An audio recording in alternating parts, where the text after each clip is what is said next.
ഇത് തീർച്ചയായും ഇനി വയനാട് നിന്നൊക്കെയുള്ള ദൃശ്യങ്ങൾ വരണം. ഇപ്പോൾ നമുക്കൊരു അസ്വാരസ്യം, ഒരു മുറുമുറുപ്പുണ്ടായിരിക്കുന്നത് മലപ്പുറത്ത് നിന്നാണ്. അത് ആദ്യമായി റിപ്പോർട്ട് ചെയ്യപ്പെടുകയാണ് ഇന്നത്തെ ദിവസം. അത് മലപ്പുറത്ത് നിന്നാണ്. പത്തനംതിട്ടയിൽ അനിൽ ആന്റണിയുടെ ദൃശ്യങ്ങൾ ഇപ്പോൾ കാണാം. BJP സ്ഥാനാർത്ഥി അനിൽ ആന്റണിയെ സംബന്ധിച്ചിടത്തോളം ഇത് ഫസ്റ്റ് എക്സ്പീരിയൻസ് ആണ്. അതെ, അനിൽ ആന്റണിയെ സംബന്ധിച്ച് ഫസ്റ്റ് എക്സ്പീരിയൻസ് ആണ്. പണ്ടത്തെയൊക്കെ ഇലക്ഷന്റെ കൊട്ടിക്കലാശത്തിന് AK ആന്റണിയുടെ ഒരു റോഡ് ഷോ ഉണ്ടാകുമായിരുന്നു തിരുവനന്തപുരത്ത്. അത് തീരദേശം കേന്ദ്രീകരിച്ചാണ് ആ റോഡ് ഷോ ഉണ്ടാകുന്നത്. ഏത് തെരഞ്ഞെടുപ്പിലും, അത് തദ്ദേശ തെരഞ്ഞെടുപ്പാണെങ്കിലും ലോക്സഭാ തെരഞ്ഞെടുപ്പാണെങ്കിലും നിയമസഭാ തെരഞ്ഞെടുപ്പാണെങ്കിലും AK ആന്റണി അവസാന ദിവസം പിന്നെ ഒരു അനുഭവ പരിചയമുള്ളത് ഓൺലൈനിൽ ഇരുന്നു കൊണ്ടുള്ള ചുക്കാൻ പിടിയും പ്രചരണവും. പോലീസ് ഇടപെടുന്നു. മലപ്പുറത്തെ ലീഗ് പ്രവർത്തകരും CPM പ്രവർത്തകരും തമ്മിൽ വാക്കേറ്റം ഉണ്ടാവുന്നു. പോലീസ് ഇടപെടുന്നു. പോലീസിലേക്ക് കൈകാര്യം ചെയ്യാൻ കഴിയില്ല. ഇത്രയും വലിയ ജനക്കൂട്ടമാണ്. പ്രവർത്തകർ സ്വന്തം നിലയിൽ സംയമനം പാലിക്കാതിരുന്നാൽ കാര്യങ്ങൾ കൈവിട്ടു പോകും.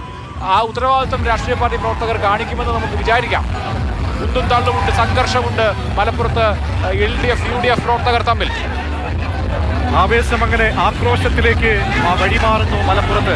അത് ഒഴിവാക്കേണ്ടതാണ്. നേതാക്കൾ ഒരുപക്ഷെ ഇടപെടുമെന്നാണ് പ്രതീക്ഷിക്കുന്നത്. രണ്ട് ചേരിയായി തിരിഞ്ഞുകൊണ്ട്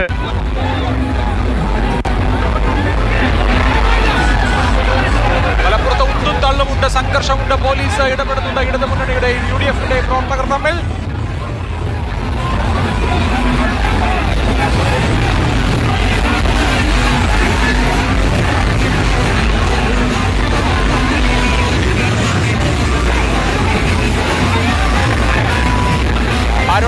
അതുകൊണ്ട് അരുണെ, സംഘർഷത്തിന് ഒരു അയവുണ്ടോ അതോ ഇപ്പോഴും കാര്യങ്ങൾ വളരെ വളരെ ടെൻസ്ഡ് ആയിട്ട് നിൽക്കുകയാണോ? നേരത്തെ പറഞ്ഞ അതേ വിശേഷം തന്നെയാണ് അവിടെ നിലവിലുള്ളത്. ഇപ്പോൾ സ്ഥാനാർത്ഥികൾ ഇങ്ങോട്ടേക്ക് എത്തിയിരിക്കുകയാണ്. അപ്പോൾ കൂടുതൽ ആവേശത്തിനായി പ്രചരണത്തിൽ ഏർപ്പെടുന്നു. അപ്പോൾ ഈ ഒരു മേഖലയിൽ ഞാൻ പറഞ്ഞ ആ റൗണ്ടിന് സമീപമായി UDF LDF പ്രവർത്തകർ നമുക്കറിയാം ലീഗിന്റെ പച്ചപ്പടിയും അടുത്തടുത്തായി കാണുന്നത്. ഈ ഒരു മേഖലയിൽ പ്രവർത്തകർ അടുത്തടുത്ത് സംഘടിപ്പിക്കുകയാണ്. അവിടെയാണ് പോലീസ് നമ്മുടെ സംഘർഷത്തിനടുത്ത് തന്നെ V വസീഫിനെ കാണാം. CPIM ഇടതുമുന്നണിയുടെ സ്ഥാനാർത്ഥി V വസീഫിനെ നമുക്ക് കാണാം. ഒരല്പം സംഘർഷഭരിതമായ സാഹചര്യം മലപ്പുറത്തുണ്ട്. കുന്നുമ്മലിലാണ് കൊട്ടിക്കലാശം. വസീഫ് ഇപ്പോ വാഹനത്തിന് മുകളിൽ വസീഫിന്റെ പ്രചാരണ സമാപനമാണ് നമ്മൾ കാണുന്നത്. ഒരുപക്ഷെ വലിയൊരു ആവേശത്തിലേക്ക് മലപ്പുറം മാറുന്നു. ആ ആവേശമാണ് തൊട്ടടുത്ത് തന്നെ നമുക്ക് UDF സംഘത്തെയും കാണാം. മുഖാമുഖം നിൽക്കുന്നത് ഒഴിവാക്കാൻ പോലീസ് നന്നേ പാടുപെടുന്നുണ്ട്.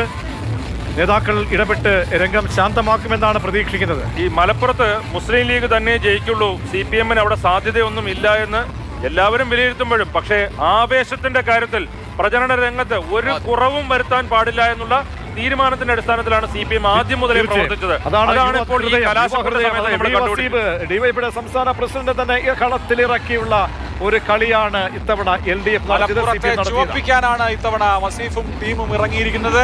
പ്രത്യേകിച്ച് ഇപ്പോഴത്തെ ഈ ഉൾപിരിവുകളുടെ ആനുകൂല്യം അവർ പ്രതീക്ഷിക്കുന്നുണ്ട്. എന്തായാലും ആവേശം വാനോളം നമുക്ക് കാണാം. വാനോളം എത്തുന്ന ആവേശം എല്ലാ മണ്ഡലങ്ങളിലും